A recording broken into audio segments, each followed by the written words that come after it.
After a year and a half on the campaign trail, former First Lady, New York Senator, and presidential hopeful Hillary Clinton finally came to the realization that so many other Democrats had months before that she'd never beat Barack Obama for the party's nomination. Now, it must have been a hard pill to swallow. The former First Lady hung on for dear life to every popular vote that she got. Delegates, super or otherwise, be damned. It seems she just couldn't believe that she'd ever lose. The Clintons were used to being the dominant force in the Democratic Party.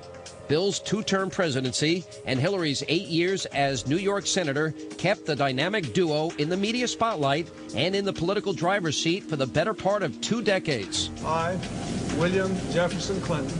It all began when Arkansas's first family became the country's first family back in 1992. Now, from the beginning of Bill Clinton's first term in the White House, friends and foes alike believed that Hillary's political aspirations and considerable influence with her husband would amount to a, quote, co-presidency. And Bill Clinton was his wife's biggest fan. Early on, he allowed Hillary to spearhead a health care reform package. Hillary Care, of course, was a disaster. But when it came to the First Lady, loyal Democrats followed the president's lead. As we all know, Slick Willie was dealing with his own problems. The Clinton White House had more than its share of what should have been career-ending scandals. But as far as the Democrats were concerned, the Clintons could do no wrong. So despite Monica Lewinsky and Whitewater, Travelgate, and impeachment proceedings, in the eyes of their own party, the Clintons remained the quintessential Teflon couple. Even after their disastrous departure from the White House, Bill and Hillary was still Democratic royalty, and they knew it. Beltway insiders never wondered if Hillary would run for president, but when she would run for president. To many, it seemed her desire to be a New York senator was just a springboard to bigger and better things, and they were right. In 2007, it seemed that the stars had finally aligned for Hillary Clinton to make a historic run for the presidency. Being a woman and a political star, the Democrats had high hopes for her chances to bring back a Clinton to the White House. So, what happened? How did Hillary's golden opportunity slip from her hands? Well, right off the bat, she wanted to be the first female president, was running against Barack Obama, who wanted to be the first African-American president, and both of them were running historic campaigns. At the start of the campaign, Barack Obama read the rule book and Hillary Clinton didn't. It was almost that simple. Obama understood that this was a primary in which the delegates would be awarded based on proportional representation. In the Republican primary, not so. When McCain won a state, he got everything from the state. But in the Democratic primary, if you carried a state by a landslide, 57-43, you only got 57% of the delegates and your opponent got 43. And Hillary didn't understand that. She put all of her effort and all of her energy into the early, big primary state. Despite delegate miscalculations, Hillary still believed she was a shoo-in.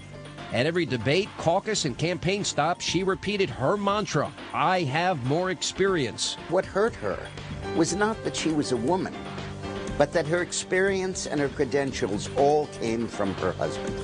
When Hillary became an attorney at the Rose Law Firm, when her husband became Attorney General, and she made partner when he became governor, and she got health care when he became president.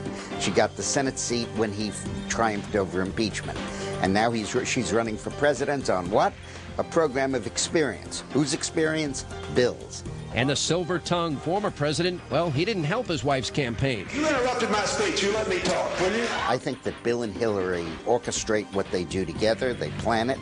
And to say that Bill hurt Hillary is like saying the left hand hurt the right hand. And then there were the big white lies. I remember landing under sniper fire. She had no experience, but she had to run on experience because that's what her advisors told her to do to counter Obama's lack of experience. So she had to resort to subterfuge, and she had to embellish stuff. So she toured 76 foreign countries as First Lady, riding elephants for photo opportunities. She had to make it seem as if she was closely involved in diplomacy. She went to Ireland, and the only thing she wrote about in her memoirs was that the women gave her a teapot that she still has, but she had to make it like she was orchestrating the peace process. She went to Bosnia on a completely ceremonial mission, but she had to make it seem like she was under fire. And she got caught. But Hillary's campaign insisted she was being treated unfairly by the media. I don't think media bias played a large role in this campaign. What played a role in the campaign is that Hillary's fundamental strategy, her fundamental reason for running was her so-called experience, and that turned out to be a negative in a Democratic primary.